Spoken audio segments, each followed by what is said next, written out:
To learn about the off-grid lifestyle and to be inspired to live your dreams, click subscribe so you don't miss anything. Hit the bell notification. So I'm back at the tiny house today. Obviously I can't build today because it's just pouring down rain. It's been pouring down rain for almost a week now. I'm kind of at a standstill. Last couple of videos I've been cutting wood and trying to catch up on some of the chores that I've gotten behind on while I've been building this. But I feel like that I'm gonna get right back on pace here pretty shortly. This is Friday. Of course, you're gonna get this video several days afterwards. So we're gonna go to Home Depot on Monday to get some 2x4s. And that way I can finish up the overhang outside. Then when I get the overhang finished up, then I can start hanging the OSB on the roof. And then I'll be able to get the stove installed and we're gonna be really cooking at this point. So I thought I'd give you an update on things, answer some questions on what's going on, because we're gonna get moving again, and then of course everybody's gonna have questions and I won't have time to answer.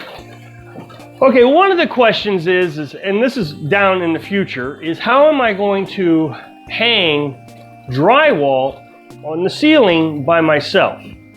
Well, there's actually two ways that I can think of. There is a piece of equipment that you can rent or buy that actually holds drywall. It's a huge, monstrous thing. I saw one time, I think at Harbor Freight or some discount tool store like that. You're gonna use it once and then what are you gonna do? I guess you could rent it.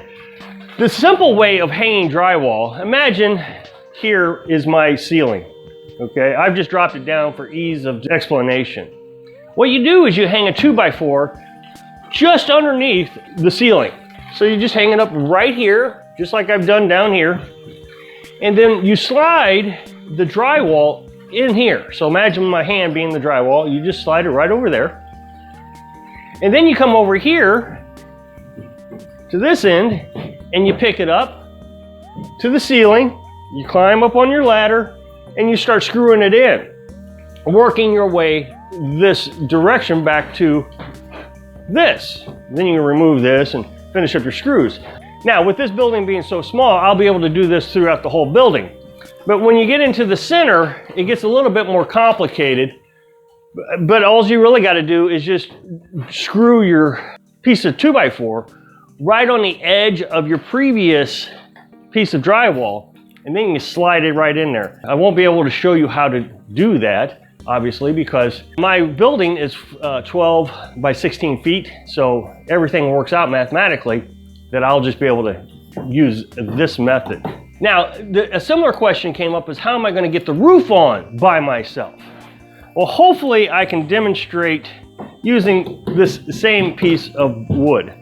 So imagine this is the edge of my roof, okay? This is the overhang, and so my roof is coming up like this.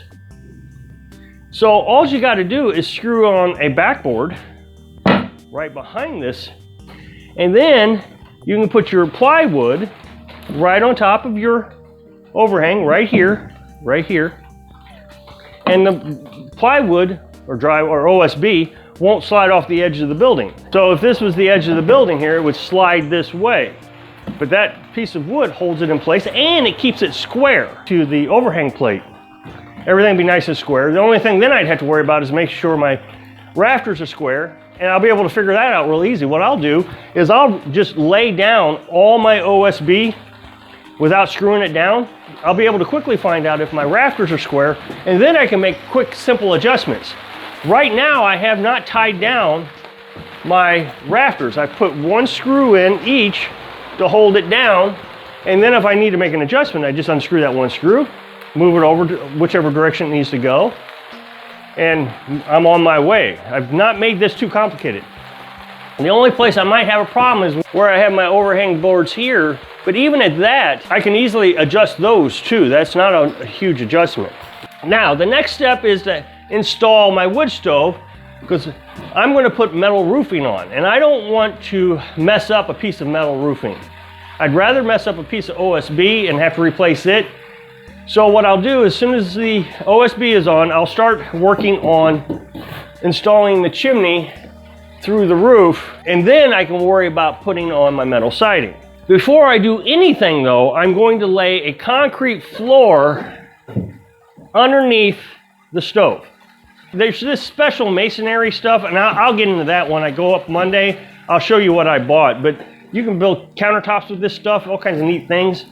So I'm gonna buy that, and I'm gonna make a concrete floor. I think it's gonna come out to about right here, over to this wall, up to the door. Get that poured, then it'll have plenty of time to dry. It only needs 24 hours to dry, but I'm gonna give it however long it takes me to get the roof on, so 2 or 3 days. It'll be nice and dry, then I can start installing my chimney.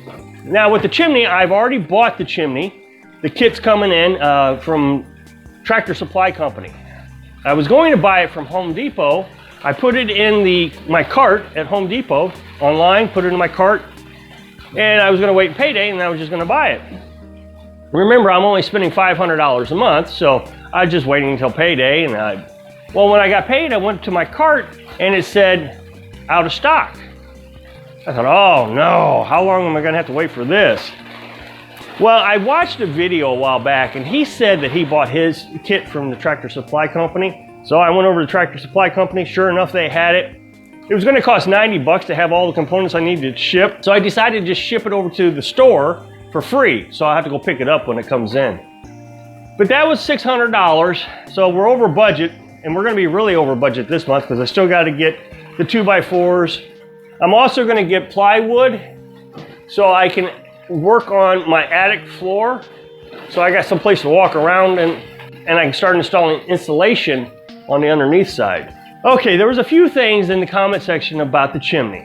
One is I'm buying triple wall chimney. So according to code, which I'm not building the code, I get I'm not building the code, but according to code, you can have single wall or double wall from the stove up to the ceiling. Well, we decided to go with single wall so we can get the extra heat from the chimney, because the more walls your chimney has, the cooler it will be to the touch. And then when you get to the ceiling, you have to buy this box. It's a metal box that you put in between your rafters. That metal box is a coolant also. It keeps insulation and everything away from the chimney.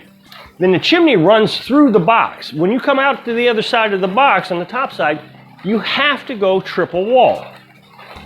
You go triple wall all the way through the roof, and then you have to go 3 feet higher than the tallest peak of your roof, 10 feet away. It's confusing. It would be easier if I had a picture. My peak is only going to be a few feet away, so it's like 3 feet away. I got to have 6 feet of triple wall pipe. Now, that triple wall pipe is very expensive. I bought 3 pieces. It's $100 a piece. Now, here's the thing is the commenters kept saying, well, you don't really need to follow code. Double wall is safe. It's funny because the entire time I've been building this place, everybody has been criticizing me that I have not been following code. So the one time I really feel like I have a safety issue, because I don't want to have a fire in my little tiny house, I decided to actually follow code to the letter. And now I'm going to say, don't follow code. You don't need to follow code. So I just find it ironic, as much as the heat as I've been taking on this tiny house for not following code, now we don't have to follow code on what I consider, which I just find amazing, what I consider the most dangerous thing that I've done so far. This has to, in my mind, has to be 100% safe. No questions asked. Now the other question is why don't I run the chimney out the wall and up? Because they said it would be cheaper. And we've ran the numbers. And if we follow code, it's not cheaper. It's actually quite a bit more expensive because we got to have more triple wall. You almost have to, you come up out of your stove here. This is my stove. I just got a piece of wood on it to protect it. So you'd have a single wall come up maybe a foot. Then you would have to angle it out. And almost instantly on that angle, you would go triple wall. You go triple wall through the wall, and then you'd have to go triple wall all the way up past the roof, 3 feet higher than the roof. So, I mean, it was going to be really expensive buying triple wall pipe to go out the wall. I think we're up to $900 just to do it that way. So this was the cheaper method. And I actually feel like it's a little safer, in all honesty. because it has that box that's going to protect everything. I just feel safer this way. But in this case, I was willing to spend the money on making sure that I followed code on this one. Now, a lot of people said, if you don't go through the wall, it's going to be harder to clean the chimney. And yes, it would be harder to clean the chimney, I agree. One of the things that I wanted to explain to you about how you're going to center your stovepipe down to your stove, you got to drop a line straight down, and then you can put your chimney in that spot, cut your hole. You can use your chalk line. This is my chalk line. Chalk line is used to draw straight lines on your wood when you're cutting. You can hang it up, which I've done here. I know it's hard to see. And you got a string here, and that would be your center right there. So I hope that I've answered your questions. Thanks for watching.